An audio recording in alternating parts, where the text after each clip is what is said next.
세상을 바꾸는 관심 아는 척에서 시작합니다. 강원도와 원주를 이야기하는 풀뿌리 팟캐스트 원주하는 척 2025년 1월 18일 토요일 149회 두 번째 순서입니다. 전 전주입니다. 저는 조국인입니다.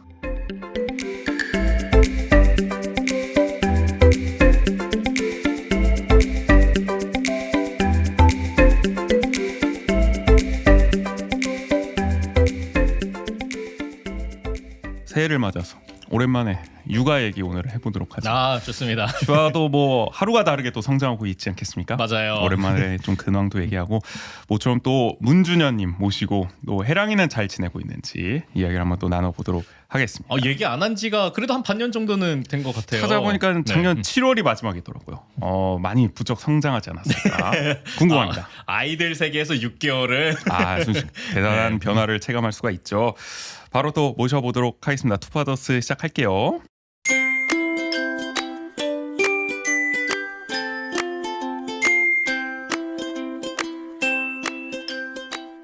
다르면서도 비슷한 두 아빠의 육아 얘기 투파더스.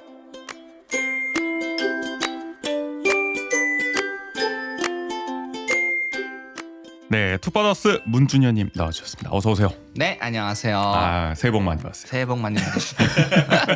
잘 지내셨죠? 네, 물론이죠. 거의 반년 만에 저희가 또 모시게 됐는데 맞아요. 뭐 오랜만에 또 모신 김에 근황을 안 들어볼 수가 없을 것 같습니다. 또 아이 중심으로 저희 또 이야기를 하다 보니까 그쵸. 네. 해랑이와 슈아 근황을 좀 이야기해보죠. 내 근황을 얘기해야 되나? 해랑이 얘기를 해야 되나? 뭐 준현 생 근황이 결국 또 해랑이 근황하고도 연결될 것 같기도 해서. 사실 그 반년 사이에 저도 변화가 있어가지고. 어떤 변화가 네, 있었죠? 저도 이제 원주에 저만의 공간이라고 해야 되나? 뭐 저만의 것도 아니고 제 공간을 꾸리고 있고. 그건 뭐 사무실 같은 건가요? 사무실 겸 약간 이렇게 사람들을 같이 모아서 잡담 모의를 할 수 있는 아지트. 아지트. 그래서 명륜 아지트라는 곳을 지금 명륜동에? 명륜동에 이제 저희 주변에 있는 청년들과 같이 좀 작업들을 하려고 이렇게 오피스를 좀 꾸리고 있어요. 아니 뭐 구체적으로 뭘 할지에 대한 구상도 좀 하고 계신 거예요? 뭐 거기 공간이 꽤 생각보다 넓고 좀 요소 괜찮아가지고 개인적으로 평소에는 그냥 제 개인 작업하고 그리고 우리 제 짝꿍도 작업실로 쓰고 하는데 거기 이제 로비 같은 그런 공간에서는 다른 사람들하고 같이 작담 모의도 하고 그 사람들이 이제 원하는 방향대로 쓸 수 있는 코워킹 스페이스처럼 좀 공유를 좀 하고 싶어서 그렇게 좀 꾸미고 있어요. 그런데 뭐 돈이 없으니까 제가 그게 제일 문제잖아요. 제가 그냥 다 몸으로 때우면서 꾸미고 있습니다. 아니 바쁘신 와중에 또 언제 그런 것까지 준비를 하고 그거 하나 더 바쁜 것 같아요. 제가 안 그래도 최근에 또 초대를 해주셔가지고 가보셨어요? 네. 아니 왜 얘기를 안 해주셨어? 나는 꿈에도 몰랐네. 갔는데 그래서 그때 말씀해주셨던 게 또 이렇게 내 몸으로 떼어야 되다 보니까 목공 일도 이제 해보고 있다고. 직접 다 하시는 거예요, 그것까지? 거기 안에 있는 인테리어를 다 하고 있어요. 그래서 바닥도 깔고 벽도 다 새로 칠하고. 어머. 이거 보여드리고 싶다. 해랑이도 이렇게 막 해랑이 데려다가 역시나 언제나 해랑이는 해랑이가 벽 하나 했거든요. 같이 진짜 만들어가는 그런 활동을 또 하고 계시고 기대가 됩니다. 네, 언제 좀 오픈 좀 예정이 돼요? 사실 지금 거의 다 됐는데 그래요? 가구를 만들어서 집어넣어야 되는데 가구를 만들어가지고 맞아. 그래서 가구를 만드는데 꽤 오래 걸리더라고요. 그래서 유튜브 보면서 만드니까 이게 하루 만에 안 되고 자꾸 딜레이 되는데 제가 또 다른 일들도 같이 병행하면서 하니까 그 뭐랄까 뭔가 이렇게 마감을 딱 정해놓고 못 하겠더라고요. 그래서 지금 계속 꾸며지면서 조만간 초대할 수 있도록 해보겠습니다. 한번 저희가 좀 탐방을 하고 탐방길을 좀 이야기를 해도 좋을 것 같다는 생각이 들고 그 과정을 이렇게 막 영상으로 좀 기록하고 계시니까 그런 것도 되게 좋을 것 같아요. 그거 하고 있는데 이게 제 영상하는 사람들이 자기를 기록하는 건 되게 힘들어요. 그래가지고 그렇죠. 사실은 뭐 중이 제 머리를 먹고 있는 맞아. 스스로를 기록한다는 게 참 스스로 해보려고 해도 뭐지? 일단은 그 뭘 하는 일부터가 나 제대로 모르니까 이 카메라를 챙기면서 이렇게 일을 하다 막 갑자기 뭐 쏟고 막 이러는데 그러면 신경을 전혀 못 쓰겠더라고 카메라를. 그럴 때 그래서 사실 습관이 돼야 되는데 어려워. 그래서 사람들이 돈 주고 영상 찍는구나. 그러니까 나는 이걸 하고 누군가 나를 찍어줘야지. 그러니까 이제 주영생 같은 분도 먹고 살 수가 있는 거다라는 생각이 들고 혼자서는 못한다. 아니 어쨌든 해랑이는 뭐 변함없이 어쨌든 또 부모님과 함께 또 이렇게 활동을 또 지속하고 있는 것 같은데 뭐 해랑이 또 어떤 변화가 좀 있었나요? 해랑이는 좀 뭐 큰 변화는 없이 잘 지내요. 근데 뭐 잘 지내는데 뭐 맨날 저 어릴 때 저 지금도 그런데 새해가 바뀌면 막 숫자 헷갈리지 않아요? 아 맞아요. 그런 그렇지. 것들. 아니 그래. 특히 2025년 낯설죠. 숫자 맞아. 자체도. 그래요. 그래가지고 요즘도 막 서류 쓰다가 막 잘못하면 해랑이는 딱 30일 날 되니까 아빠 내일 되면 나 1살 더 먹어서 5살이 돼. 어. 지금은 몇 살이야? 그러면 4살. 내일은 몇 살이야? 5살. 이러는 거예요. 정확히 인지하고 정확히 있군요. 인지하고 있죠. 그 하루가 다르다는 걸. 그래서 근데 그 다음날 넘어가 이후부터는 한 번도 자기 나이를 4살이라고 안 해요. 오. 칼같이. 칼같이. 나는 이제 5살이다. 새해가 돼서 5살이야. 이렇게 마음가짐이 확 바뀌어. 확 바뀌고 그리고 나서 요즘 종종 하는 말이 나는 5살이라서 형아야. 그러면 이제 조금 더 있으면 6살 형아가 돼. 이러면 점점 커지는 거야. 이것도 되게 알고 있고 그게 진짜 크다. 얼마 전에 수윤이를 잠깐 데리러 가야 됐었어요. 한 10분 거리를 데리러 가야 돼서 해랑이한테 같이 가자 그랬더니 아빠 나 집에 혼자 있을 테니까 갔다 와. 이제 나 성장했다 그 정도로. 그리고 혼자 있을 수 있다. 해랑 안 무서워 그랬더니 나 이제 용감해. 아 5살 형아. 나 어른이야 이제. 4살과는 다르다고. 그래서 내가 진짜 너무 걱정돼가지고 긴가면 그런 적이 한 번도 없으니까 그러면 해랑 알겠어 아빠 갔다 올게. 진짜 괜찮아? 갔다 올게. 아빠 여기 영상 통화 이렇게 시켜놓고 갔다 올게 했어요. 진짜 가까운데 가는 거예요. 그랬더니 해랑이가 하는 얘기가 아유 아빠 그냥 잘 갔다 오기만 하면 돼. 아니 5살이야 50살이야. 5살의 바이브가 아니잖아. 나 무슨 할머니가 하는 얘기인 줄 알았어. 본인의 그 성숙함을 굉장히 객관적으로 감각하고 있는 게 어떻게 그러니까요. 보면 나 이제 이만한 나이가 됐다. 아나 이 정도 걱정 안 해도 된다. 그래서 얘가 이제 진짜 많이 컸구나. 그런 걸 많이 느낍니다. 원래도 이 해랑이는 굉장히 좀 성숙하다, 남다르다. 저희가 맞아요. 그런 얘기를 했었잖아요. 차분하다. 네. 그랬는데 한 해가 거듭될수록 더 그런 면모가 더 짙어지는 게 아닌가 싶은 생각이 들어요. 쌀을 안 쳐요. 뭘 안 친다고? 아빠가 쌀을 안 친다고? 쌀통을 내가 잘못 들었나 해서 지금. 쌀통 밥솥 통을 갖다가 딱 내려놓으면은 해랑아 밥 좀 해줘 그러면은 그 냉장고에 쌀 냉장고에서 쌀 퍼가지고 거기 뚜껑 열어가지고 그 락앤락 뚜껑 같은 걸 열어가지고 퍼갖고 딱 쌀 밥에다가 해서 앞을 갖다 주면은 밥량이 딱 맞아. 오. 아니 가사 실력도 나리가리에서 들고 있다는 거를 뭐 이게 해랑이는 나이를 1살 먹은 게 아니라 10살씩 먹는 게 아닌가. 아니, 이제 어엿한 진짜 이 가정의 어떤 동반자로서 근데 저도 해내고 있는 거잖아. 깜짝 놀랍니다. 그런 거 보면 이게 뭐 애기가 할 수 있는 역량은 아닌 것 같은데 어떻게 그 밥량을 딱 맞추지? 근데 같이 좀 몇 번 해봤거든요. 자기 넣을 수 있게. 그랬더니 자기가 할 수 있대. 야. 밥솥만 달래. 그래서 해주는 거예요. 몇 개월 뒤에는 또 어떤 일을 또 해낼지. 이제 요리. 뭐 청소나 이런 건 뭐 아빠! 말할 것도 없고 요리도 오늘은 뭐 하고 먹고 싶어? 자기가 설거지까지 다 하고 이러지 않을까. 정말 그래도 놀랍지가 않을 네. 것 같습니다. 지금 기세라면. 슈아도 지금 5살이죠? 맞아요. 지금 내란숙의 나이로 지금 5살인 건가요? 내란숙의 나이로는 네. 이제 40개월. 40개월. 그러면은 아직은 네, 4살 한 몇 개월 정도 되는 거군요. 3살 세 몇 살. 개월. 아, 3살인가? 맞아요. 그렇게 되면은. 3살 몇 개월. 해랑이도 3살이지. 맞아요. 그렇죠. 네. 그렇게 따지면은 그런 거구나.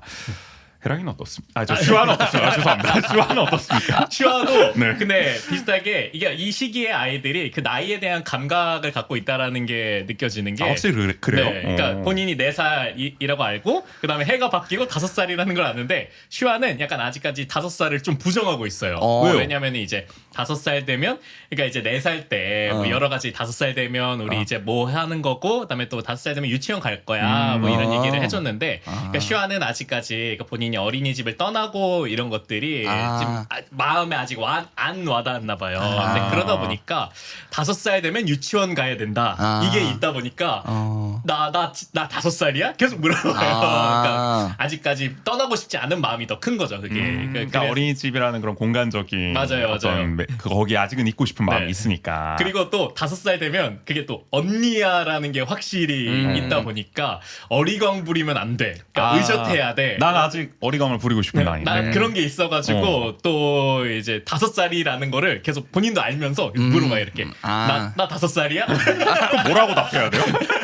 5살. 그러니까 뭐 슈아 5살인데 슈아 하고 싶은 거 해도 돼. 약간 이렇게 좀 꼭 달래주죠. 나이에 연연할 필요는 없다. 맞아요. 근데 이게 진짜 확실히 그 감각이 있나 봐요. 어떤 면에서 성숙하네요 그런 거. 맞아요. 책임이 늘어나고 이런 것들에 대해서 인지하고 인지하고 있으니까. 있어요, 근데 이 아이들이 확실히 그 1살 뭐 이렇게 4살과 5살에 어떤 그 갭이 있나 봐요. 본인들이 인지했을 때. 그게 또 이 시기가 어린이집에서 또 유치원으로 보통 바뀌는 또 시기라서 맞아요, 맞아요. 더 그런 것 같다는 생각도 들고. 그리고 그 이전 연도랑 다르게 이제 아이들이 이제 수준이 이렇게 지적 수준이 높아지니까 확 숫자의 개념도 알게 되고 맞아요. 작년에는 네. 숫자를 잘 몰랐거든. 그러니까 나이라고 하는 것에서 뭔가 이렇게 처음 접하는 모습들인 거야. 맞아요. 자기 스스로 볼 때. 이제 와닿게 되는 거구나. 그래서 그 숫자 뭐 변화가. 엄마 몇 살이야? 아빠 몇 살이야? 이렇게 많이 물어봐. 맞아, 그것도 물어봐.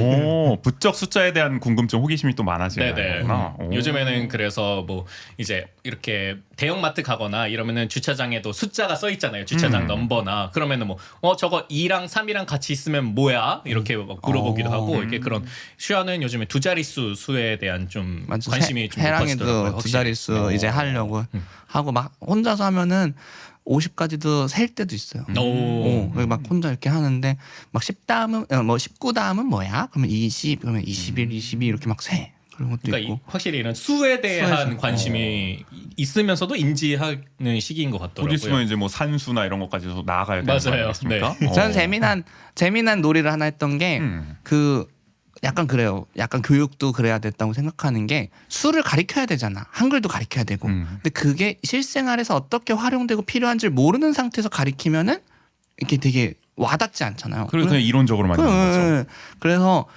재밌게 이제 실생활 쓰는 것 중에 쉬운 것들부터. 그래서 이렇게 종이에다가 이거는 엄마 전화번호야. 숫자로 돼 있어. 아빠 핸드폰 주면서 이걸 똑같이 따라서 누르면 엄마가 전화를 받아. 그러면 이제 전화를 해서 그래서 이제 지금은 숫자 이게 종이가 있으면 아빠한테도 전화하고 엄마한테도 오. 전화하고 그러니까 그거 보고 똑같이 따라 쓰는 건 할 수 있으니까 그래서 그런 놀이를 했었죠. 숫자에 대한 친밀감을 좀 높이는 또 과정일 것 같기도 하고 뭔가 연관이 되는 거니까. 네네. 어릴 때 저도 약간 그러고 놀았던 것 같아요. 시도 때도 없이 막 전화를 하고 막. 맞아요. 전화번호부 네. 있었어요 네. 어릴 때? 있었죠. 전화번호부 있었죠. 다 적혀 있잖아요. 맞아. 동네방네. 그거 생각해 보면은 대단한 시절이었죠. 네. 할머니 정보라는 게 없어. 맞죠. 누구 전화번호도 다 있었어. 맞아. 동네방네 다 있고 그럼요. 우리 집에 전화번호도 따로 네. 있고. 마을 전화번호 다 있고. 맞아요. 어. 네. 그래서 참 신기했던 시절이네요. 지금은 상상도 못하지만은 그럴 때 더 숫자 놀이를 하기가 좋았던 네네. 생각이 나기도 합니다. 근황을 좀 나눠봤고요. 오늘 주제는 이제 그동안 이제 왜 그러세요? 전혀 다른 얘기들 하고 주제랑은 전혀 상관없는 급전환을 얘기들. 좀 해보도록 하겠습니다. 사실 저희가 이제 그동안 이제 아이 중심으로 예를 들어 뭐 아이와 놀 곳이 없다 뭐 이런 이야기를 했다면 지금 오늘은 좀 부모 중심의 좀 이야기를 해볼게요. 육아에서 좀 고충으로 좀 많이 공감을 하실 것 같은데 결국에는 이제 육아 휴직에 대한 이야기를 일단 해보려고 해요. 근데 우리가 보통 육아휴직하면은 직장인들의 육아휴직은 많이 이야기를 한단 말이에요. 그쵸. 제도적 네. 변화도 대부분 직장인 중심으로 하고 있는데 그러나 두 분은 일단 직장인이 아니시잖아요. 그렇죠. 그렇게 네. 보면은 어떻게 프리랜서 개념으로 네. 자영업자처럼 또 일하고 그쵸. 계시니까 육아휴직에 어떻게 보면은 기존의 관점 제도에서 좀 벗어나 계시기 때문에 아유, 생각도 못하죠 사실은. 거기서 기인한 어떤 또 고민이 있으실 것 같아서 그 얘기를 오늘은 좀 해보려고 하는데 프리랜서로 일하는 방식?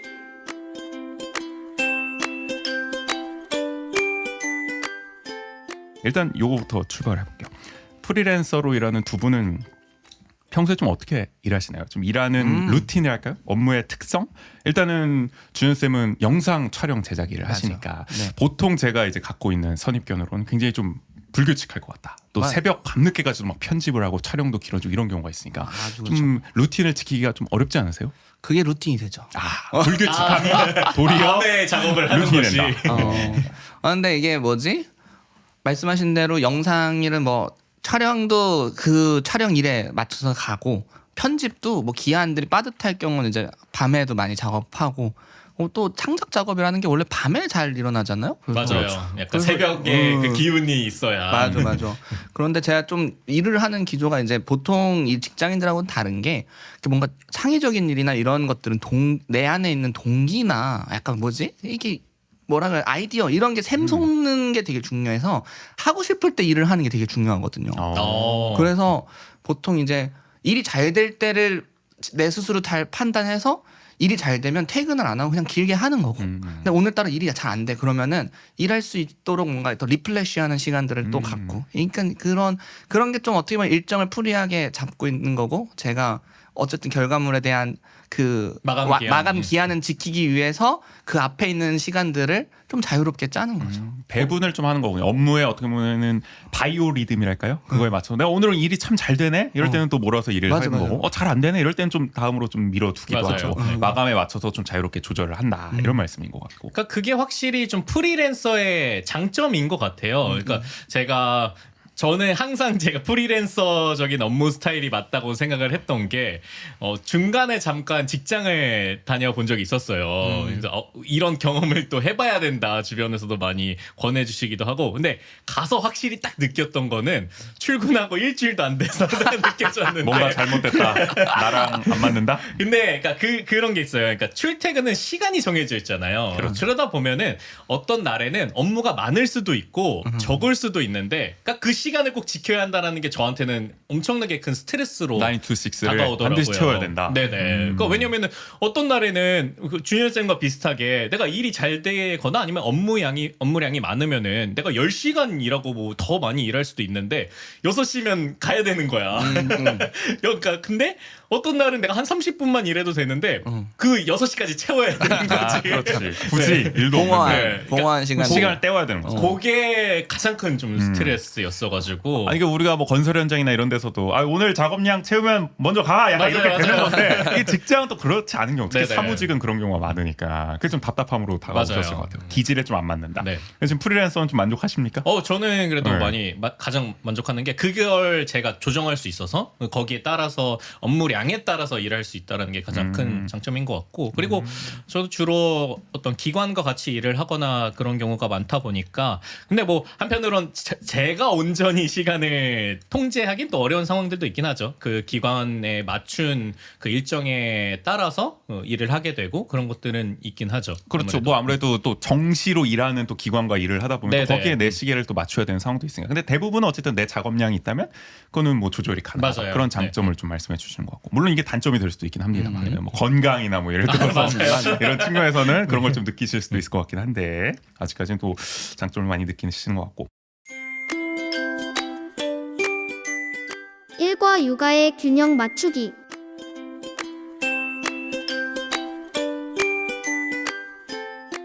육아와 또 접목을 시켜보면 제가 생각할 때 말이죠. 육아라는 거는 그래도 비교적 좀 규칙적인 활동이 아닐까. 뭐 예를 들어 아이는 뭐 등원과 하원을 하고 또 뭐 사실 해랑이는 좀 다를 수도 있습니다. 일정한 시간에 또 잠들기도 하고 또 밥을 먹기도 하고 약간 이런 것들이 다 있는 거잖아요. 근데 업무와 어떻게 보면은 육아가 좀 모순이 생기는 게 아닌가라는 생각도 어느 정도 들거든요. 그러니까 불규칙적인 일과 좀 규칙적인 육아 사이에 좀 딜레마랄까. 좀 균형을 어떻게 맞춰야 될지 고민도 좀 있지 않을까 싶은데 일단은 어떠세요, 준현 쌤은? 고민 좀 있으세요? 아니 사실 저도 라이프 자체가 프리해서 일도 프리하고 육아도 프리하고 육아도 프리하다.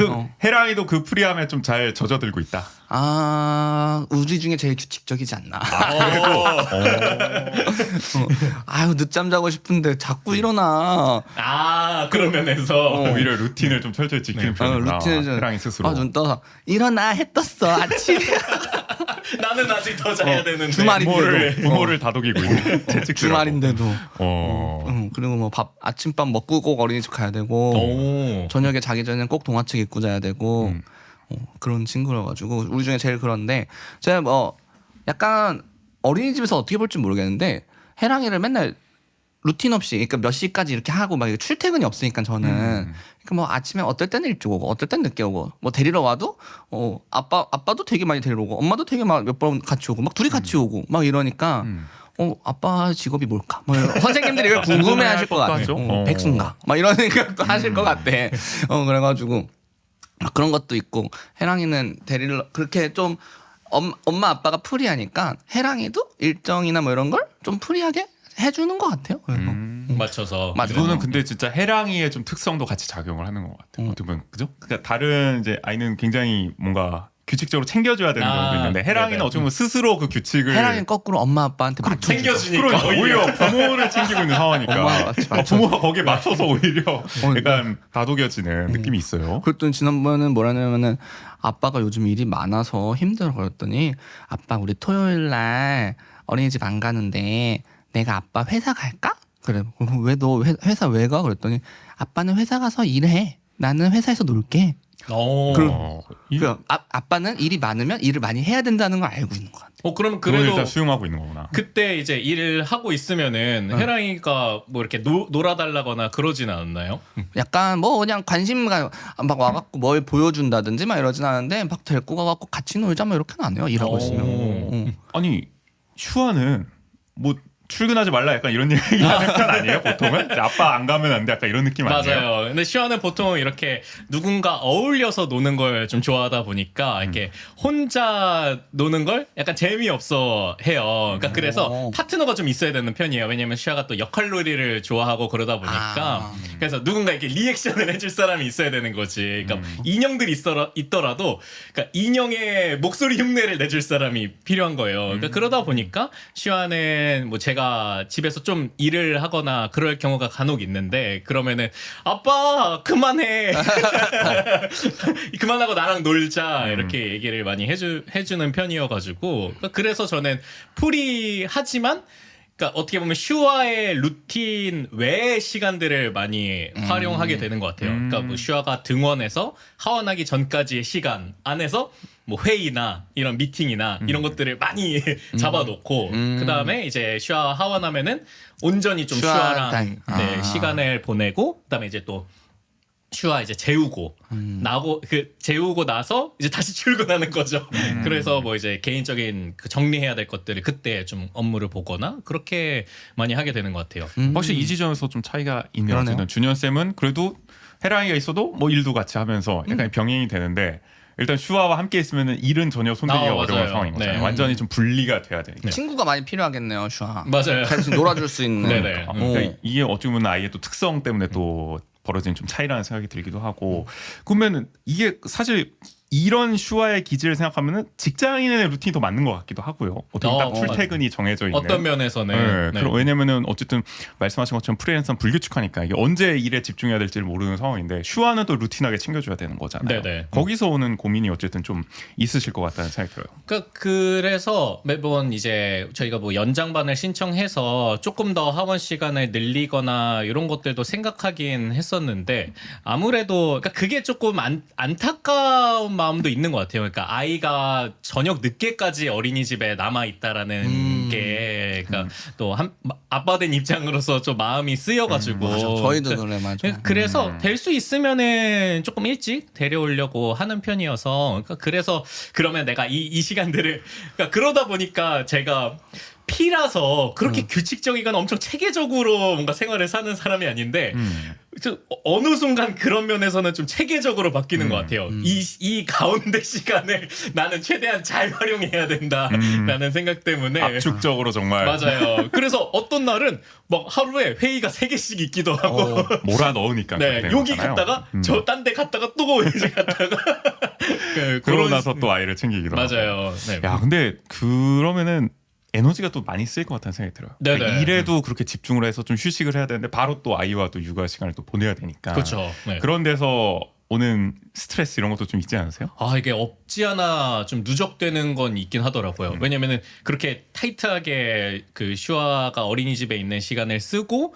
그 다음에 또 슈아와 쭉 놀고 근데 일이 몰릴 때는 그 보통은 이제 슈아 재우고 나면 그래서 이제 그 육퇴를 하고 나면 하염없이 좀 늘어지거든요. 그러니까 그러면서 딱히 뭐 안 하고 가만히 이제 쉬면서 저를 회복시키는 시간을 좀 갖곤 하는데 일이 몰리면은 그때 육퇴하고 또 일을 해야 되는 거예요. 그렇죠. 그러니까 그러면서 이제 그게 좀 길어지면은 스스로에게도 조금 어느 정도 쌓이는 거죠, 이게.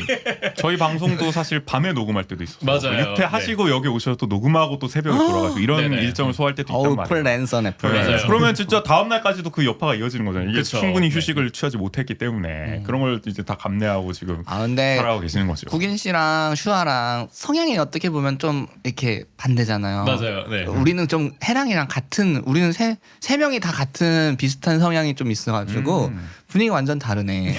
우리는 슈아는 육퇴를 해야지 부모가 좀 쉴 수 있잖아요. 맞아요. 해랑이는 뭐 밖에서 막 신나게 놀고 집에서 막 친구들 막 재밌게 놀고 있어도 저녁만 되면은 해랑이가 휴 이제 쉬어야겠다.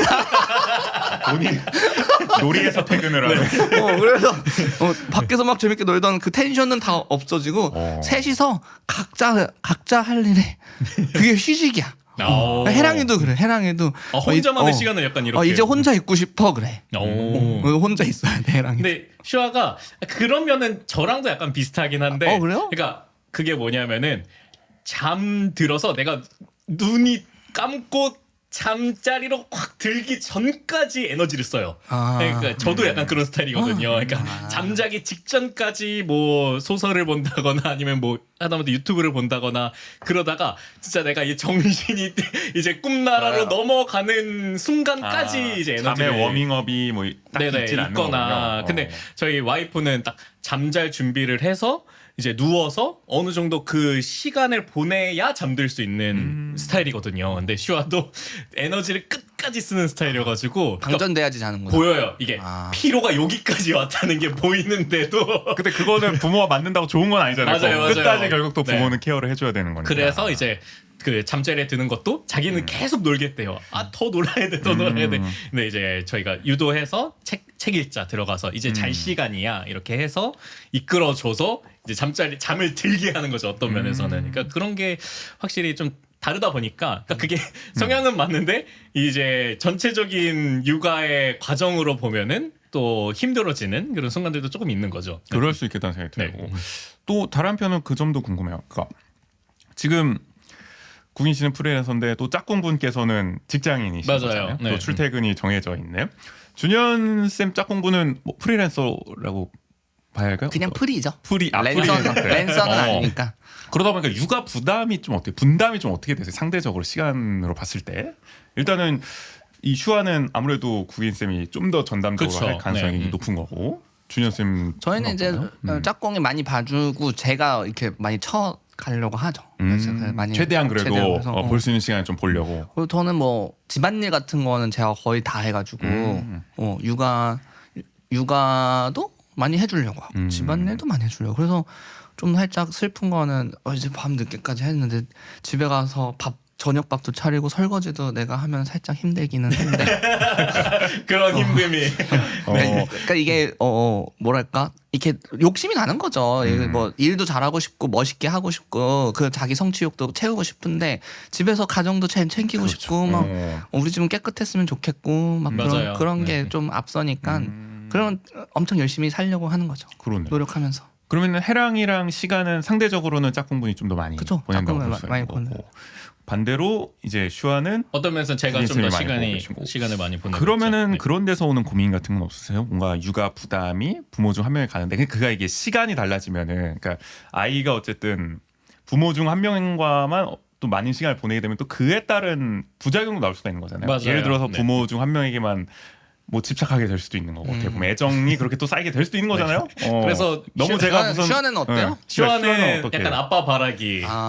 이어가지고 그러니까 제가 또 근데 이런 제가 노는 스타일에서도 조금 달라서 저는 슈아가 뭐 이렇게 역할놀이를 하거나 요구하거나 이러면은 그냥 뭐 다 들어주는 좀 스타일이거든요. 근데 저희 짝꿍이 놀다 보면은 그 엄마의 약간 의도나 엄마의 스타일을 하고 조금 싶어. 이렇게 어필해. 제안하는 어필하는 그러다 보니까 슈아가 아빠랑 더 놀려고 하는 게 있어요. 아빠는 자기 말 다 들어주거든.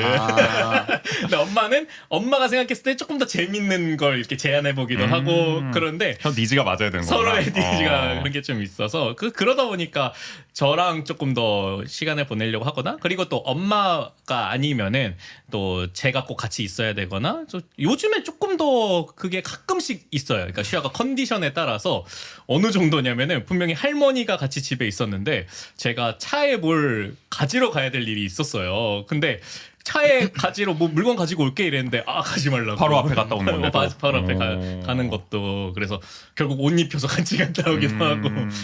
한편으로는 그게 뭐 지나가는 일일 수도 있겠지만은 또 더 심해지지 않을까 걱정이 되기도 할 것 같아요. 맞아요. 그래서 너무 이제 아빠랑 뭐 혹시 떨어지는 게 힘들어 하진 않을까라는 생각도 하는데 이게 또 10살만 지나면 모른다. 지금이 좋을 때다. 그래서 뭐 이런 일도 있으니까. 이제 감사한 마음을 갖자. 아유, 시리도 시리도 반응을 하네요. 네. 그래서 감사한 마음을 갖자. 지금 이 순간을 즐기자. 이런 마인드를 항상 갖고 있죠. 네. 근데 뭐 어쨌든 지금 어쩔 수 없는 상황이니까. 맞아요. 네. 프리랜서 업무 특성상 또 육아를 전담할 수밖에 없는 네네. 상황이 된 거고 상대적으로 또 시간이 유동적이시다 보니까. 그렇죠. 네. 근데 해랑이 좀 다를 것 같아요. 뭐 아니요? 해랑이도 예전에 이제 제가 이제 초기 때는 훨씬 더 바빴고 그걸 더 많이 못 챙겨줬는데 그때 좀 더 짝꿍과 네. 시간을 보냈었군요. 해랑이가. 그런데 저는 말씀하신 그 문제적인 부분들을 부부가 같이 해결해야 되는 문제로 생각해요. 그래서 한쪽에 전단되면 절대 안 된다고 생각하고 아이한테도 안 좋고 부모 관계끼리도 안 좋다고 생각해서 그러니까 좀 서로 좀 나눠서 가지려는 노력을 조금 더 해야 되고 그렇죠. 아이가 분명히 받아들이지 않더라도 조금 이제 우리가 해결해야 되는 과제인 것처럼 뭐 이렇게 천천히 바꿔 나갈 수 있어야 될 것 같아요. 그래서 얼마 전까지만 해도 해랑이가 이제 아빠랑은 그러니까 엄마랑은 어린이집을 같이 가야 되는데 아빠는 없어도 됐었거든요. 이게 왜 그러냐면 내가 일을 하러 나가면은 없는 상태도 많이 갔었는데 거꾸로 아빠랑만 가고 엄마가 안 가는 거는 용납을 못 했었어요. 아, 그래요? 막 해랑이도? 떼쓰고 막 그랬었어요. 근데 그럼에도 그거를 이제 좀 분리를 시킬 수 있어야 되는 거죠. 그래서 조금씩 천천히 해서 지금 아빠랑 가도 엄마도 일해. 엄마도 바빠. 엄마도 해랑이가 없을 때 다른 것들 많이 해 노는 거 아니야. 이렇게 잘 해가지고 해랑이 이제 아빠랑도 엄마 알아서 준비해. 해랑이 먼저 갈게 하고 가거든요. 약간 그런 노력이 좀 필요한 것 같아요. 그거 정말 중요한 교육이라는 맞아요. 생각이 네. 드네요. 어떻게 보면 일정 부분 거리감을 또 만들어줄 필요도 있는데 그쵸, 너무 너무- 가까워서 집착처럼 되는 게 또 하나의 또 문제네요. 또 그래서 그리고 그 부모끼리에서도 저도 마찬가지로 이제 저는 그래서 지난번에도 한번 그런 얘기를 했어요. 해랑이가 요즘 너한테 되게 좀 그 애정을 많이 더 강구하는 것 같아. 그래서 좀 우리가 어떻게 해야 될지 한번 이야기 나눠봐야 될 것 같아. 이런 식으로 해서 좀 약속을 하죠.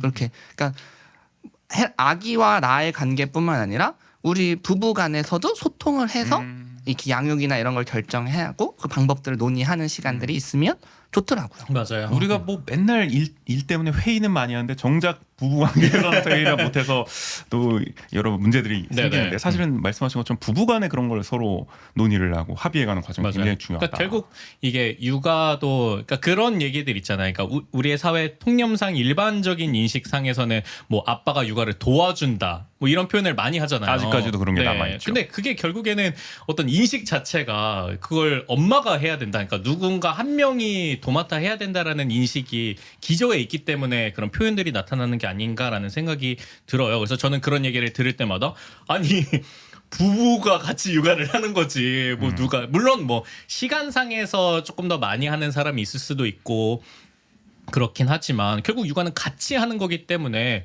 그 같이 하는 그 모습들을 어떻게 함께 잘 해나갈 것이냐가 중요한 게 아닌가라는 생각이 드는 거죠. 네. 그러면은 어쨌든 슈아의 그런 어떤 아까 말한 집착 아닌 집착에 대해서도 좀 얘기를 좀 많이 하시는 편이신 거예요. 네네. 그래서 뭐 가령 그래서 엄마가 이제 퇴근하고 오면은 엄마도 이제 슈아랑 어떻게 하면 더 재밌게 놀아줄까 그런 걸 생각하기도 하고 그리고 약간 그런 게 있죠. 아빠가 잘 안 해주는 거를 또 엄마가 해주는 경우. 그러니까 그랬을 때 이제 슈아에게 좀 어떻게 보면 베네핏을 이제 주는 거죠. 엄마는 이런 걸 더 잘해줘. 그러니까 전략적이야. 자기가 원하는 게 있으면 둘 중에 누가 더 나을 걸. 그런 걸 맞아요. 판단해서 뭐 질문을 가서 나 이거 해도 돼? 이런 거는 이 사람한테 가야지. 나 이거 먹어도 돼? 이 사람한테 가야지. 그리고 딱 자기가 뭔가 원하는 걸 요구할 타이밍을 이렇게 딱 보고 내가 받아들여질 것 같을 때 맞아. 바로 딱 이렇게 요구를 하기도 해요. 그래서 그렇게 참 모습을 보면은 어떤 면에서는 참 영악한 것 같다라는 생각이 들면서도 그게 너무 보이니까 귀엽기도 하고 그런 거죠. 프리랜서 육아휴직의 필요성.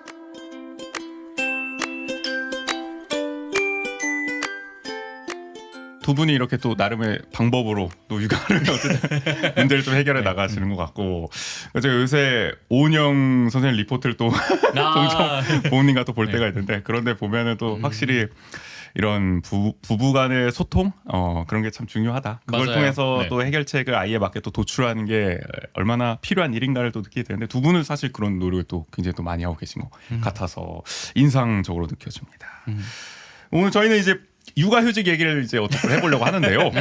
네, 잠시 이제 전환을 해서 그런 생각이 드는 게 두 분이 프리랜서이기 때문에 약간 좀 육아에 있어서 고민거리가 나름 또 하나씩 있으신 것 같아요. 이제 주현 쌤 같은 경우에는 뭐 기본적으로 우리가 상상하듯이 프리랜서이기 때문에 아이와 상대적으로 시간을 좀 보내기가 어렵다. 불규칙한 특성 때문에 그런 게 있을 거고 또 구인 씨 같은 경우에는 프리랜서이기 때문에 이제 육아를 전담하면서 오히려 프리랜서 업무에도 좀 지장이 생길 수도 있고 어떻게 보면 맞아요. 네. 업무와 이제 육아가 계속 병행이 되니까 쉴 시간이 없다고요. 제대로. 그런 고민을 네. 이제 갖고 계시고 그러니까 육아도 일도 출퇴근이 없는 그러니까. 계속 이어지는. 네. 이런 게 참 이제 문제라는 생각이 들어서 그래서 어떻게 보면 프리랜서에게도 이런 육아휴직이라는 게 필요하지 않을까. 그래서 이 육아휴직이 가능할까라는 좀 이야기를 해보고 싶어서 꿈만 같은 이야기를 이제 어떠세요? 해볼 때가 좀 됐나요? 적극적으로 찬성하십니까? 이런 저는 거 필요하다? 있다면요. 쓸 네. 의향이 있다. 그럼요. 이거는 네. 저는 너가 선택한 프리랜서다. 너가 책임져라. 육아휴직 없는 거 알고 한 거 아니냐? 그런 입장에서요? 라고 지적을 받을 수도 있지만 네. 있으면 너무 좋을 것 같아요. 그래도 기왕 만들어지면 전형적인 자유주의식. 책임도 너가 져라. 너가 선택한 무게다. 근데 요즘 그 뭐지 약간 직장인들의 복지나 이런 것들은 좀 이렇게 사실 체계적으로 좀 되고 있고 맞아요. 많이들 인식도 생겼고 그렇죠. 약간 좀 그게 그럴 수 있는 구조였던 것 같은데 중요성도 좀 높아지잖아요. 사실 요즘 또 뜨는 게 이제 자영업자도 이제 육아휴직이나 이런 것들 필요하다. 논의가 나오죠. 논의가 나오고 있고 약간 근데 그런 것들에서 보면 우리가 보편적으로 육아라고 하고 이렇게 그 아이를 갖고 이런 과정이 사람들한테는 기회가 공평하고 해야 되는데 맞아요. 이렇게 어떤 특정한 그 직군이나 뭐 그렇죠. 이렇게만 혜택을 주지 않아야 된다고 생각하는 건 또 좋은 것 같아요. 그래가지고 프리랜서도 충분히 고민해 볼 수 있지 않을까.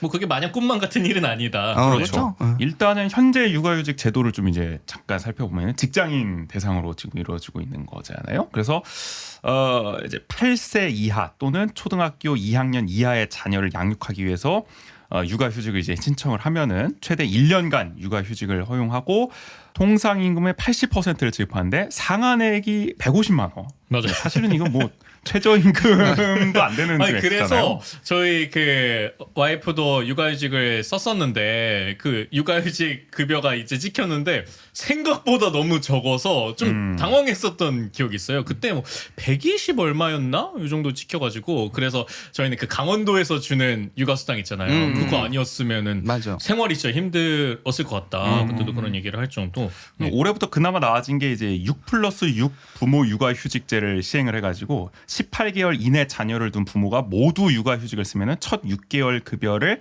높였다.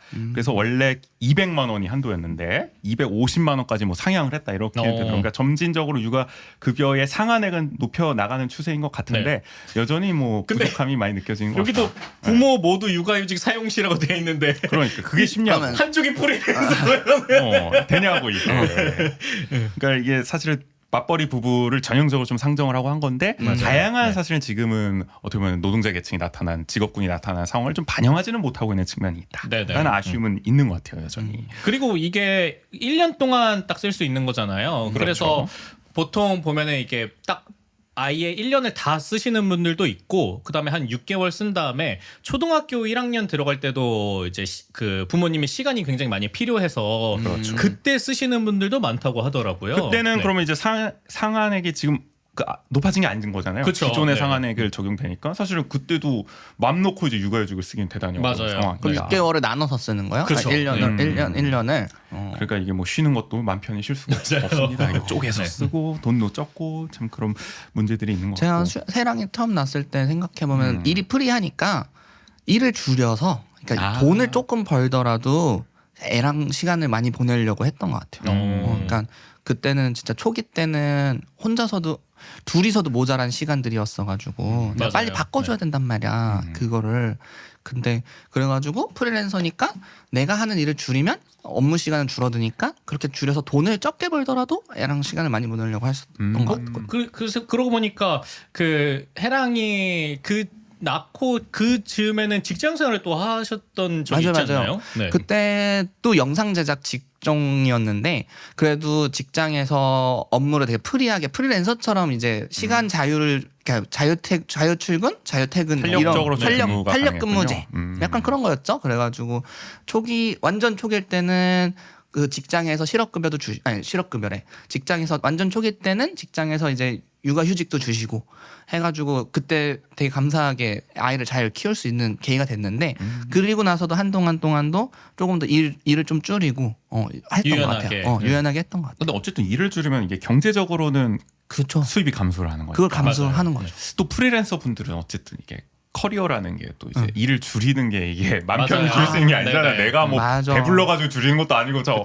참 힘겨운 상황에서 어쩔 수 없이 이게 일을 그러니까 커트해 나가는 거니까. 프리랜서 고충 중에 하나가 딱 그거거든요. 음. 일이 들어왔는데 내가 이걸 거부하면은 그 클라이언트가 다시 일을 주지 않을 수 있는 그렇죠. 그 위기감이 있어서 네네. 좀 무리해서 다 받아들여야 되는 경우도 있고 하다못해 내가 받은 다음에 다른 사람이랑 연계해서 작업하는 경우도 있는데 육아휴직이나 뭐 이런 것들을 하게 되면 공백기가 생겨버리잖아요. 그렇죠. 그러면 또 그런 위기감을 발생시킬 수는 있는 거죠. 맞아요. 사실 그런 경력 단절의 문제, 공백의 문제는 뭐 제도적으로 사실 이게 완전히 뭐 우리가 해결하기는 쉽지 않지만 그쵸. 그래도 그 네. 전자의 문제, 당장 일을 좀 줄일 수밖에 없는 상황, 그것만은 좀 막아보자라는 네네. 생각이 들기도 해요. 제대로 좀 육아휴직이 보장이 돼서 그거라도. 그래서 저희도 이렇게 상의를 많이 하면서 결정을 한 게 그러니까 그런 제가 조금 더 시간을 내기로 결정했던 것도 그런 게 있는 것 같아요. 그러니까 프리랜서로서 일을 내가 더 시간을 많이 투여하면은 물론 조금 더 지금보다 더 많이 벌 수도 있긴 하지만 그것도 되게 변수가 많은 거잖아요. 이게 뭐 지역 안의 상황들도 있고 뭐 지역 밖의 상황들도 있고 그러다 보니까 그런 우리가 변수를 생각하면서 이거를 뭐 슈아를 더 뭐 일찍 뭐 등원시키고 늦게 하원시켜서 그만큼의 약간의 시간들을 더 버는 게 중요할지 아니면은 제가 그런 부분에서 일정 부분 조금 손해를 보더라도 조금 더 와이프는 그래도 고정적으로 월급이 나오니까 그러니까 그걸 기반으로 해서 제가 그 시간 안에서 할 수 있는 일들을 해나가고 그리고 우리 슈아를 또 잘 키우는 게 중요하지 않을까라는 생각이 들어서 저희는 그런 부분에서 어떤 면에서는 선택을 좀 했던 것 같아요. 어쨌든 뭐 희생이라 표현하면 그렇지만 네네. 일차적으로 감내를 해야 된다는 거죠. 맞아요. 결국엔 선택은 네네. 그거밖에 될 수가 없다는 그쵸. 거잖아요. 네. 왜냐면 내가 하던 일을 오롯이 그렇게 다 하면은 결국 육아를 할 수가 없는 맞아요. 거니까. 네. 이게 참 고충이 될 수밖에 없다는 생각이 들고 저는 그렇게 생각합니다. 그러니까 우리가 뭐 흔히 말하는 아이 낳기 좋은 세상을 만들자 뭐 이런 얘기들을 많이를 하지만 이런 데서 사실 가장 큰 좀 현안이 있지 않나? 우리가 이런 데를 잘 신경을 쓰지 못하고 있는 게 아닐까? 그러니까 프리랜서는 국가에서도 별로 신경을 안 쓰다 보니까 그러니까 스스로 결국에는 선택을 해야 되는 처지에 놓이는 거잖아요. 네네. 그러면은 사실은 내가 프리랜서로서 돈 많이 벌고 내 커리어를 계속 이어나가는 게 굉장히 중요한 사람이라면은 당연히 아이를 낳거나 이런 선택을 주저할 수밖에 없다. 주저하죠. 그럼요. 주변에서도 많이 주저하고 있고. 네. 그렇죠. 네. 대부분 프리랜서분들이 또 그런 고민을 많이 하고 있지 않았어요?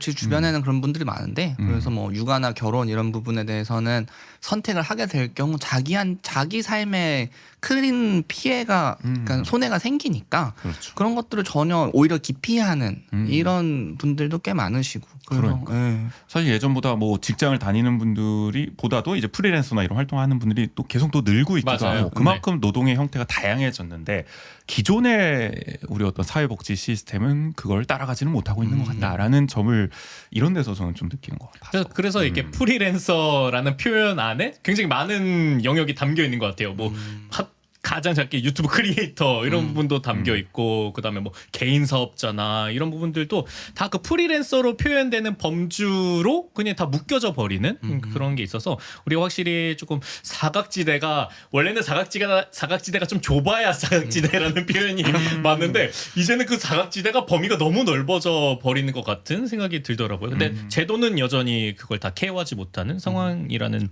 게 절실히 또 느껴지는 것 같아요. 맞습니다. 그래서 이 한국은 이런데 다른 데는 어떻게 하고 있냐? 이제 해외 선진 사례를 좀 잠깐 역시 그런 것도 살펴보네. 조사했어요. 조사관 기사 몇 개 봤는데 와 보니까 궁금해요. 아는 게 없어. 일단 선진국은 역시 하고 있다.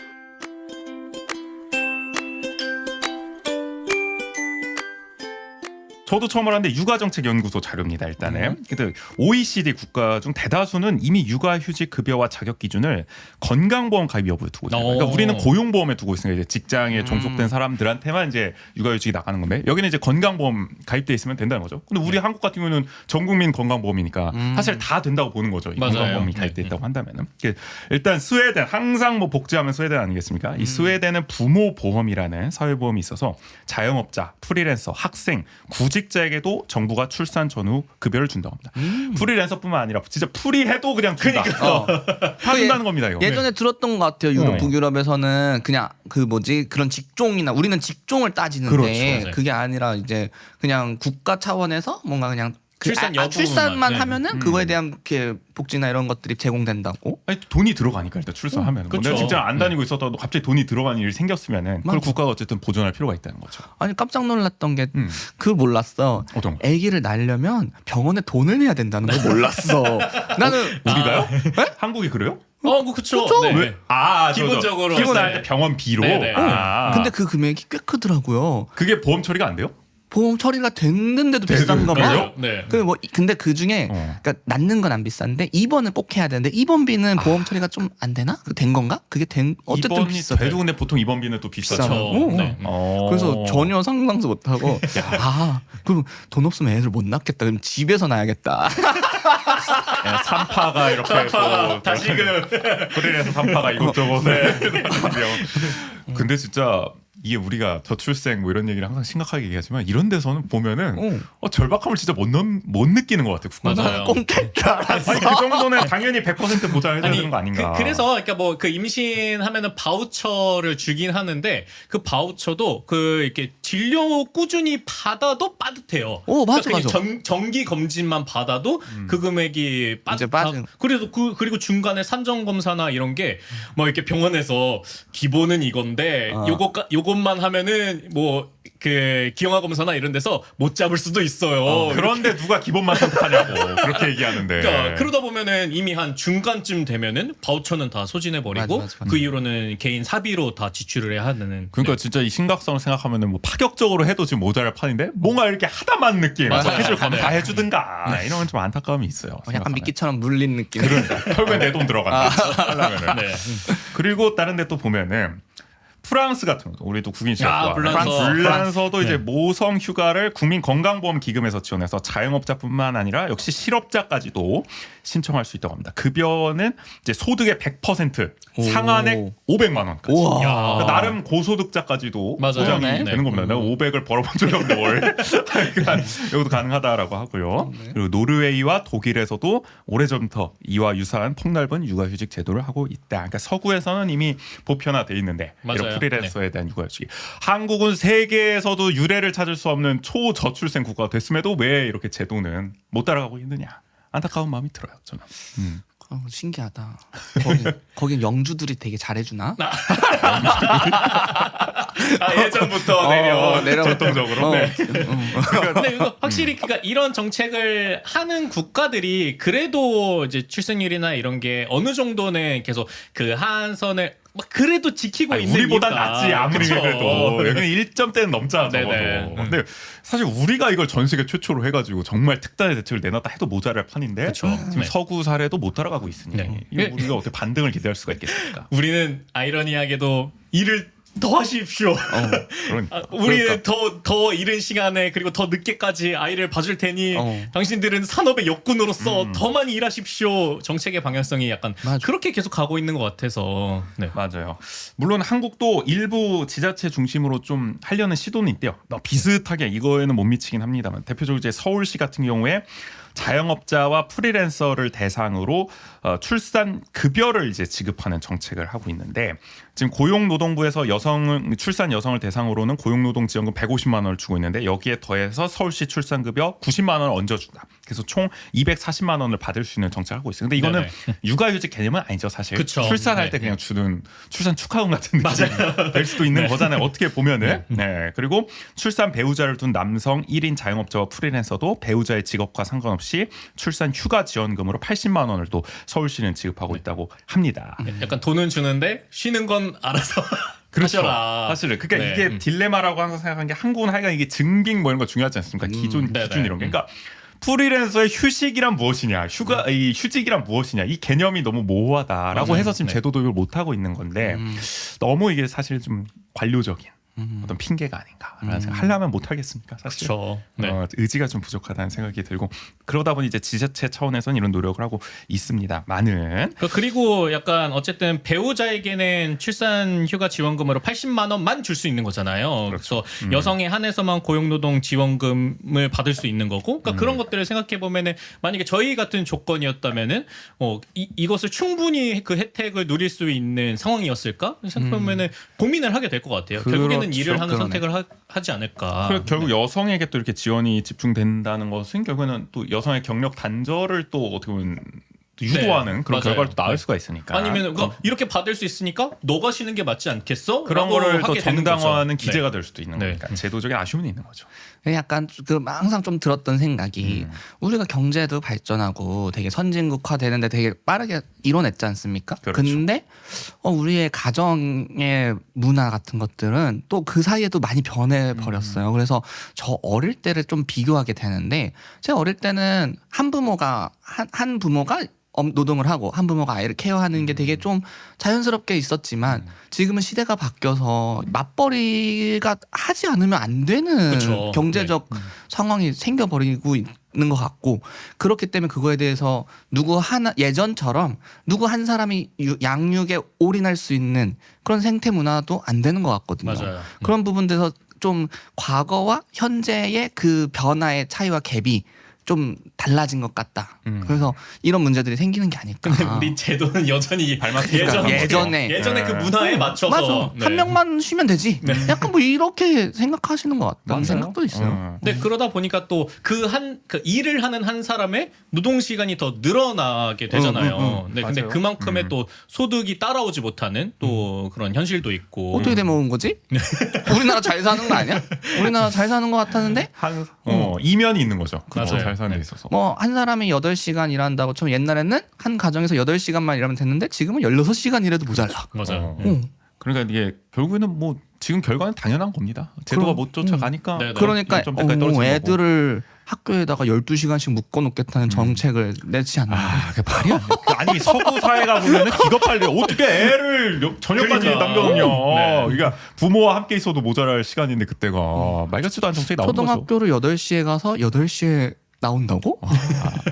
이러니까 야자도 못 없애는 거야. 결국에는 네. 그런 게 너무 학교에 매여 있는 거를 아무렇지 않게 생각을 하는 거죠. 아이가 하루 종일. 그러니까 저희도 이렇게 아까 얘기했던 것처럼 슈아를 더 늦게까지 어린이집에 보내는 거를 주저했던 이유도 그런 데 있는 것 같아요. 그러니까 슈아는 지금도 아주 자유롭게 일어나서 좀 엄마도 출근시켜주고 그리고 어린이집을 가면은 보통 9시 반에서 10시 이쯤 이제 등원을 해서 그다음에 이제 하원을 할 때도 4시에서 4시 반 사이에 그렇게 하거든요. 근데 슈아 같은 반 그 가장 친한 친구를 보면은 8시 10분 이쯤 등원해서 6시 지나서 이제 하원을 한다는 거예요. 그러면은 집에 와서 저녁 조금 먹고 그럼 자야지. 씻고 이러면 또 자야 되는 거예요. 그러니까. 그러면 부모랑 평일에 보낼 수 있는 시간이 일어나서 잠깐 저녁에 와서 밥 먹고 잠깐 이런 시간인 거예요. 그렇게 네. 되는 거고 만약에 어린이집과 유치원 생활 또는 초등학교 생활이 괴롭다 아이가 그러면 이게 집에 와서 뭐 이게 털어 넣을 수도 없는 거 하루 종일 맞아요. 학교에만 갇혀서 네. 그 스트레스를 쌓였는데 맞아. 쌓이고 쌓인 걸 부모와 대화하지도 못하고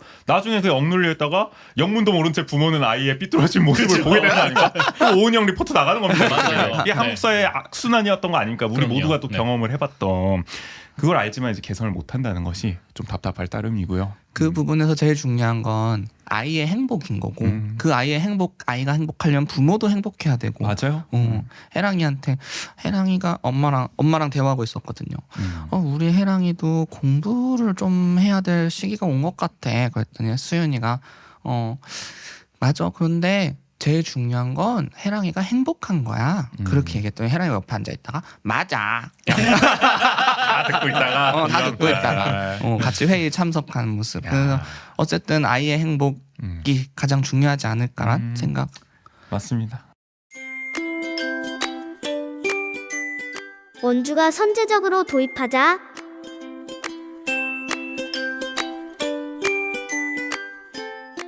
또 정책 하나 소개해드리면은 그 지난번에 원주시의회에서 박한근 국민의힘 의원이 한번 5분 자유발언에서 네네. 도입하자 제안하기도 했던 건데 소상공인 대상입니다. 이거는 소상공인 출산 대체 인력 지원 제도가 있다고 해요. 이게 소상공인 분들도 사실은 이게 그쵸. 장사하느라 바쁜데 저는 육아휴직할 수가 없잖아요. 전 소상공인 분들 지원이 많이 필요하다고 생각해요. 이것도 사실 중요한 대목인데 우리가 놓치고 있단 말이에요. 근데 경상북도 같은 경우에 지금 경북 소상공인 출산 장려 아이 보듬 사업이라고 해서 본인 또는 배우자가 출산을 했을 경우에 그런 소상공인에 대해서 6개월 동안 월 최대 200만 원의 대체 인력 인건비를 지원해주고 있는 거죠. 네네. 사실상 육아휴직을 주는 거죠. 맞아요. 그 대신할 인력을 지원할 인건비를 주는 거니까. 그래서 이 이후에 이제 돌봄 비용까지 지원을 해야 된다. 박한근 의원은 이제 이야기를 하기도 했었는데 원주시는 일단 이런 정책이 없는 상황이고, 그쵸. 그나마 지금 하고 있는 뭐 아이 돌봄 서비스 같은 경우에도 야간이나 휴일에 이용하면은 돌봄 서비스 요금의 뭐 50%를 증액하고 있어서 이것도 비용 부담이 사실 만만치가 않다. 그러니까 소상공인 분들이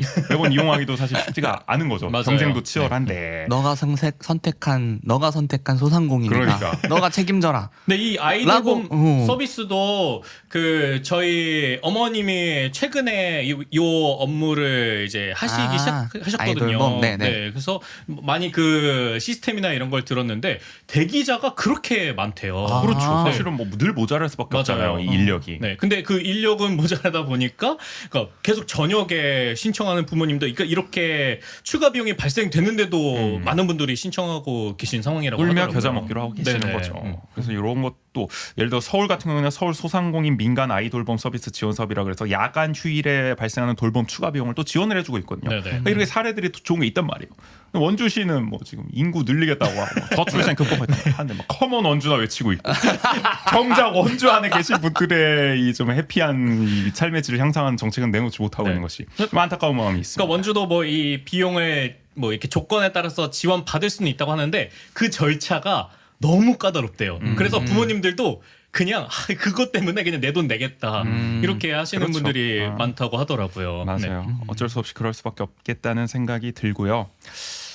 그래서 오늘 얘기를 좀 종합적으로 정리해 보면은 이쯤 소상공인 얘기했지만 이런 거 얼마든지 또 프리랜서까지 확대를 해서 해볼 수가 있는 거 아니겠습니까? 맞아요. 이게 네. 뭐 재원 얘기 당연히 하시겠죠. 뭐 돈이 어디서 나냐. 뭐 지금 원주도 재정 자립도가 막 20%도 안 되고 지방채 발행에다가 뭐 지금 사업하고 있는데 어떻게 하냐 하실 수 있지만 저는 우선순위가 뭐냐 이게 중요하다고 생각해요. 네네. 우리가 막 다자녀 뭐 지원 뭐 이렇게 찔끔찔끔 하는 것도 물론 뭐 필요할 수는 있겠습니다. 없는 것보단 낫습니다만 그래도 정말 이 사회적으로 저출생의 심각성을 느끼고 또 이미 아이를 키우고 있는 분들의 고충을 생각을 한다면은 오히려 선제적으로 파격적인 정책들 또 원주시도 해야 되는 거 아니에요? 원주시가 그래도 강원도에서 젊은 편에 속하고 그렇죠. 그래도 강원도에 아이들을 키우기 위한 부모들 되게 많이 오는 걸로 알고 있거든요. 수요가 많죠. 그렇죠. 네네.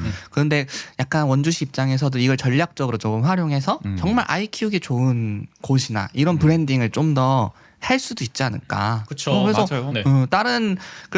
다른 지역보다 원주는 약간 아이를 위한 아이 친화적 도시나 막 이런 식의 좀 젊은 느낌으로 가기엔 전 충분하다고 보거든요. 맞아요. 그런 브랜드로 갈 가능성이 충분히 잠재력이 있는 거죠. 그렇죠. 그래서 뭐 그 미세먼지 풀이 놀이터라든지 놀이터. 그러니까 그런 하드웨어적인 부분의 투자나 이런 관심이나 이런 것들도 중요하겠지만 거기에는 뭐 몇십억 몇백억 다 쓸 거 그럼요. 아닙니까? 근데 그것도 중요하지만 네. 근데 근데 우선순위를 이런 생각해 보자고. 결국엔 그 조건을 만들어 주는데도 집중을 해야 된다라는 거죠. 그렇죠. 네.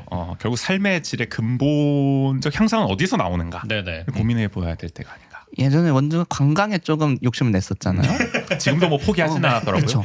근데 약간 어떤 곳에서 있더라도 어린이를 데리고 와보고 싶은 공간 만드는 거 이것도 어떻게 보면은 비슷한 효과가 있지 않을까? 그렇죠.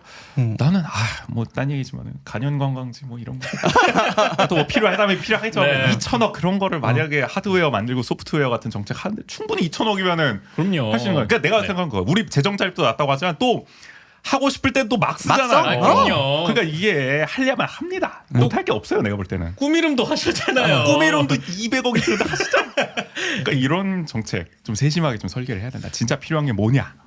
그러니까 보면은 제 주변에 있는 친구들 아니면 원주를 떠난 또래 친구들한테 물어봤을 때도 그러니까 그런 얘기가 예전에 줄곧 있었어요. 원주가 그래도 살기엔 좋다라는 이야기가 있었는데 그게 계속 지금도 유지될 수 있을 것이냐 그리고 앞으로도 그 얘기가 나올 수 있을 것이냐 그러면은 내가 이 지역에서 뭐 결혼을 하든 아니든 아니면 결혼을 하면 아이를 낳을 수 있는 그런 미래를 꿈꿀 수 있을 것이냐를 생각해 봤을 때 과연 이 지역에 계속 머물러서 그 살기엔 좋은 원주라는 얘기를 그래도 할 수 있을 것이냐라고 생각해 봤을 때 그런 조건들을 만드는데 원주가 얼마나 노력을 기울이고 있는가라는 생각을 계속 하게 되는 것 같아요. 그래서 맞아요. 저희도 뭐 이렇게 슈아를 낳고 둘째에 대한 고민을 계속하고 있거든요. 그러니까 그게 계속 왔다 갔다 하는 이유가 근데 우리가 지금과 같은 삶의 패턴들 조건 이런 것들을 생각해 봤을 때 둘째를 우겨 넣을 수 있는 시간이 안 보이는 거죠. 나올 수 있을까?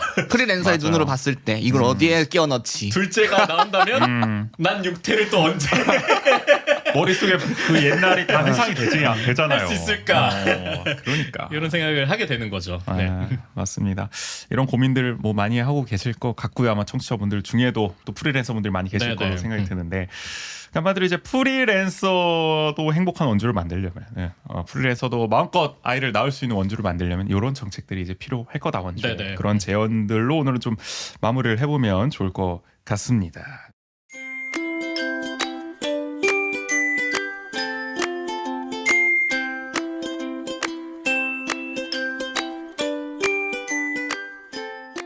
오랜만에 이제 문준현님과 이야기를 나눠봤는데 끝으로 뭐랄까요, 뭐 새삼스럽지만 뭐 못한 얘기. 뭐 올해 계획이랑 또 뭐 이런 거 말씀으로 좀 마무리 해볼까요? 올해 계획? 네. 올해 계획 아까 말한 아지트도 있으시고 아지트도 있고. 아니 나중에 얘기해야겠다. 뭔가 좀 머리 아직 아직 정리가 안 돼. 복잡함이 좀 있으신 것 같아요. 올해 뭐 그 정도까지만 얘기할게요. 뭐지? 약간 요즘 교육에 관련돼서 다시 또 고민하게 됐어요. 제가 그 교육? 원래 네. 이제 교육 쪽에 관심이 많았었어가지고 이제 제가 작년에는 영상 제작업 쪽에 있는 회사에 있었으니까 네, 네. 그런 것들 좀 많이 못했었는데 올해부터는 좀 프리해져서 하고 싶은 것들 못했던 것들 좀 더 해보자. 막 이게 의욕이 막 생기고 다시 시작하는 새 출발의 마음이 좀 드는데 그래서 영상 제작도 영상 제작이지만 뭔가 이제 교육 사업도 조금 더 열심히 해서 미디어 강사로 또 활동하셨으니까. 네, 원래 미디어 강사로의 역할도 좀 더 해서 청소년들과 아니면은 다른 사람들한테 좀 더 좋은 바람을 넣어드리고 싶은 마음으로. 미디어 교육 말씀하시니까 사실 요즘 저 고민 중에 하나가 슈아의 미디어 교육을 좀 어떻게 해야 될까 이런 고민들도 좀 갖고 있긴 하거든요. 그리고 지원 사업들 보니까 영유아 미디어 교육 같은 것도 요새 공모가 그런 게 있더라고요. 많죠. 근데 뭐 저는 유튜브나 이런 것들부터 시작해가지고 저희 네. 다음 주제를 그걸로 적으면 오. 어떨까 싶은 생각. 또 미디어 강사님이시니까 또 강사님 전문성을 또 이번에 한번 저희가 한번 또 우리 아이 들어보는. 미디어 교육 우리 아이 미디어 교육 유튜브만 보는 우리 아이, 유튜브 보는 걸로 거래를 시도한 아이, 유튜브 보여주면 밥 먹을게 이런 아이 우리 어떻게 해야 됩니까? 뭐 이런 그런데 그 고민하시는 분들 30살도 그래요. 우리 유튜브만 보는 남편. 뭐 이런 맞네. 우리 남편 밥 먹는데 밥 핸드폰 먹으면서 보는 핸드폰 보는 게임하는 남편. 우리 남편. 맞네요. 끝이 없네요. 네. 그런 생각이 들기도 하고. 그럼 모든 세대에 필요한 미디어 교육이네요. 맞습니다. 모든 세대를 위한 육아는 끝이 없다는 생각이 들고요. 그런 이야기를 또 다음에 또 나눠보면 좋을 것 같다는 생각이 듭니다. 그럼 오늘 투파더스는 여기까지 진행해 보도록 하겠습니다. 준쌤 오늘 나와주셔서 감사합니다. 불러주셔서 감사합니다.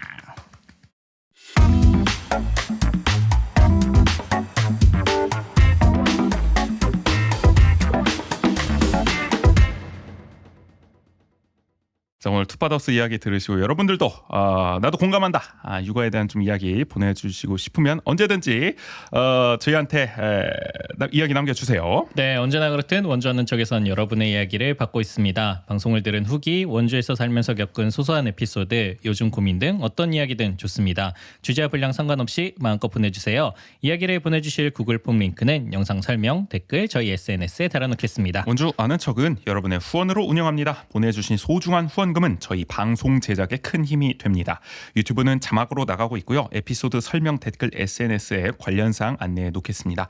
후원하고 메시지도 남겨주세요. 유튜브 슈퍼챗, 슈퍼땡스도 환영입니다. 네, 원주하는 척은 유튜브, 스포티파이, 팟빵, 네이버 오디오 클립, 플로에서 감상할 수 있습니다. 취향과 여건에 맞는 플랫폼에서 들으시고요. 매일매일 강원도와 원주 이야기를 올리는 인스타그램, 페이스북 계정도 운영 중입니다. 지역이 어떻게 돌아가고 있는지 궁금하시다면 팔로우 부탁드릴게요. 그럼 오늘 149회 2부는 여기서 마무리하겠습니다. 지금까지 진행의 조은재, 조국인이었습니다. 모두 안녕.